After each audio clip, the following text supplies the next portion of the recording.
Wah, parah emang netizen ya. Dari dulu loh CBR 150 cc jadi bahan hujatan. Mari kita bahas cuy.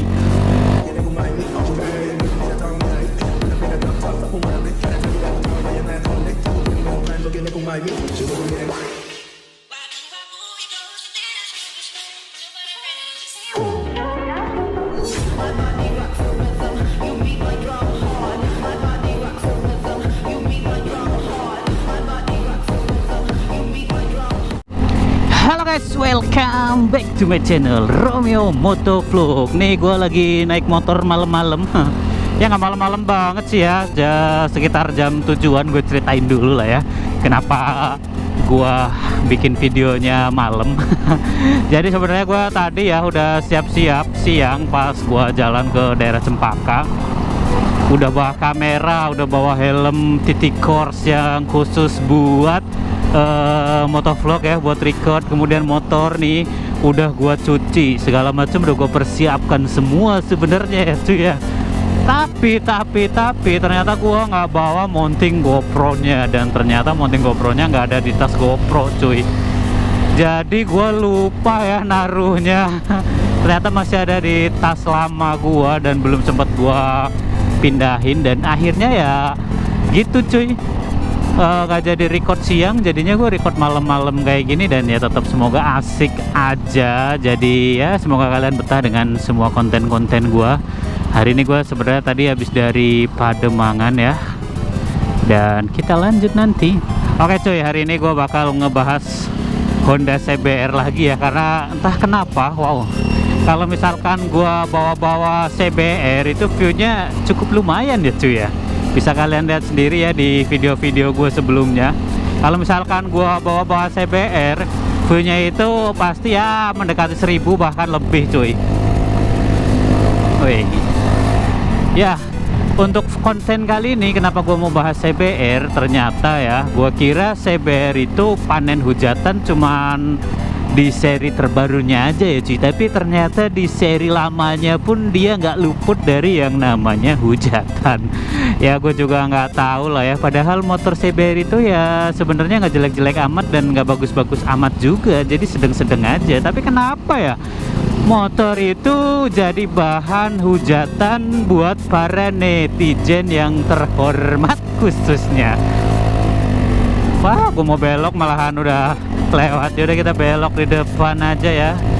Gua kalau ke Pademangan itu ya anehnya berangkat itu cepet, pulang gua harus muter nyampe nggak tahu ini kemana, nyampe ke apa nih, Jatinegara atau mana gitu loh, Pasar Senen ya. Gua muter bisa nyampe sini cuy, gila bet gila ya. Kita muter balik di sini aja lah.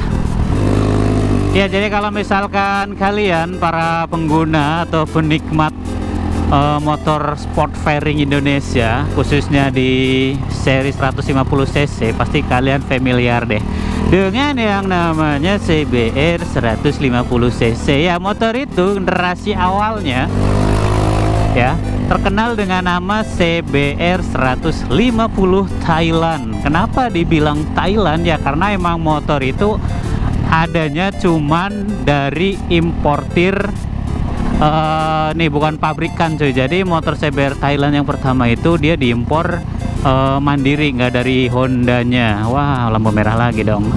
Ya jadi gua baca-baca sedikit, kemudian gua cari tahu juga tentang Honda CBR yang pertama kali di Indonesia. Ternyata itu barang yang diimpor dari Thailand, makanya disebut CBR Thailand. Dan pada zamannya ya, kalau misalkan kalian pengen banget buat memiliki Honda CBR itu, ya emang dari dulu ya CBR pas zaman seri yang pertama itu emang nggak ada saingannya. Bahkan bisa dibilang adalah motor sport fairing pertama dan terlaris di tahun dulu ya. Gue lupa ada tahun berapa itu CBR baru ada, karena emang Yamaha nggak ada, Suzuki nggak ada, jadi belum ada saingannya cuy. Kemudian motor itu bisa jadi salah satu idaman para penikmat ya. Kalau misalkan nggak bisa kebeli moge ya oke lah 150 cc, tapi ya, sebenarnya menurut gue zaman dulu motor itu bentuknya nggak banget ya, tapi kalau misalkan ngomongin zaman dulu itu adalah motor terbaik di kelasnya. Sedangkan Yamaha kemudian Suzuki itu masih mengeluarkan motor nakednya ya, jarang banget motor fairing. Kemudian karena CBR itu sangat laris di pasaran, kemudian harganya juga sangat mahal ya, karena emang itu diimpor langsung dari Thailand. Pasti udah ada gorengan sedikit-sedikit lah tentang harganya. Belum diproduksi di Indonesia, Honda Indonesia itu belum memproduksi motor itu. Kemudian karena naik harganya, makanya banyak banget motor. Sebenarnya sih nggak banyak ya, cuman ada beberapa doang pabrikan yang mencoba meniru desain kemudian fitur-fitur segala macemnya cuy, dengan harga yang zaman dulu itu 16 juta ya, jadi lebih murah setengahnya bahkan lebih ya dari harga Honda CBR aslinya, yaitu ada Minerva.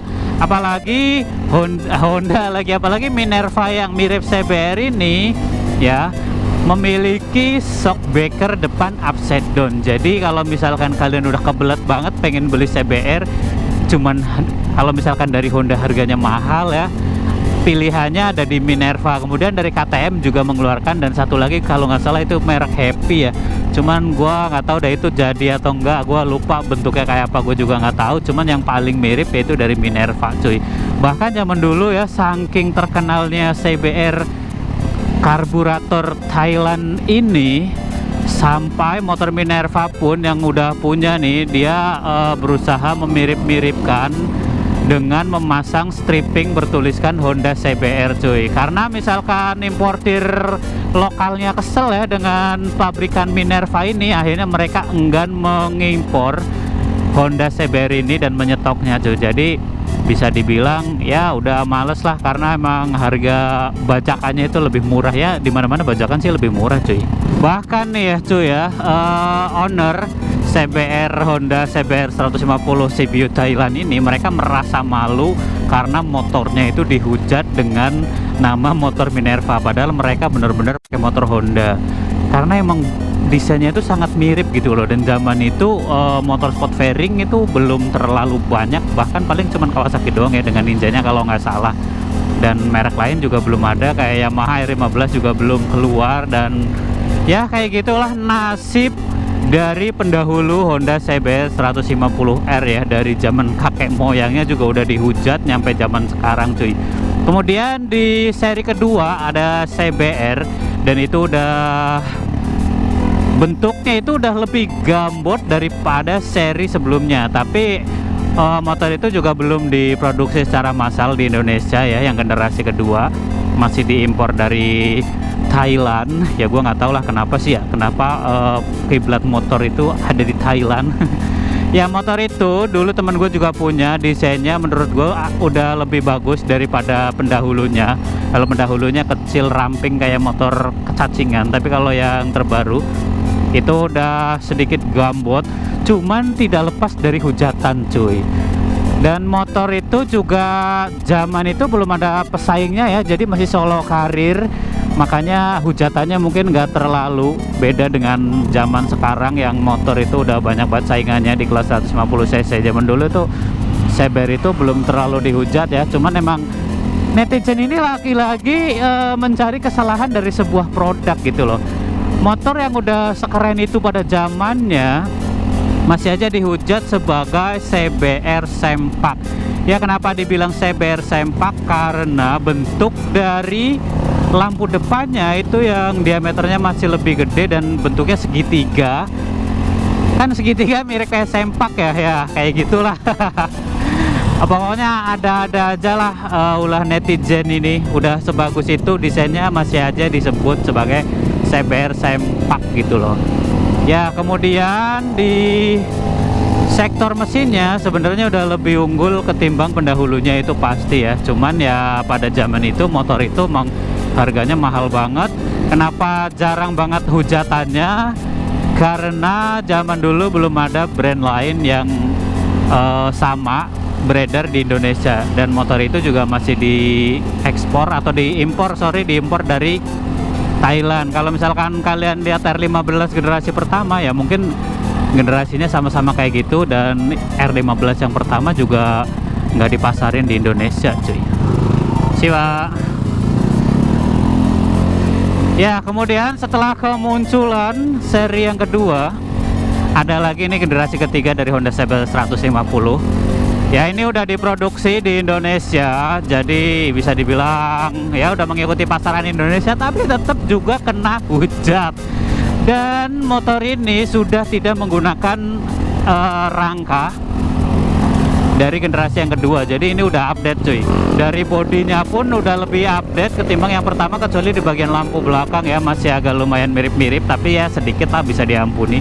Kemudian bagian lampu depannya ini yang menjadi hujatan cuy, karena lampu depannya itu kan yang pertama itu kan modelnya kayak segitiga, kayak sempak gitu. Kemudian yang generasi ketiga, lampu depannya itu udah dibagi menjadi dua bagian cuy, tapi bentuknya belum kayak motor-motor yang diinginkan di pasaran Indonesia ya. Bentuknya itu bagi gue juga aneh sih ya. Ya, makanya motor ini dihujat dengan sebutan CBR kutang. Ya Allah, yang pertama CBR sempak, yang kedua CBR kutang. Waduh, waduh, waduh, ini benar-benar ya netizen ada-ada aja nyarinya.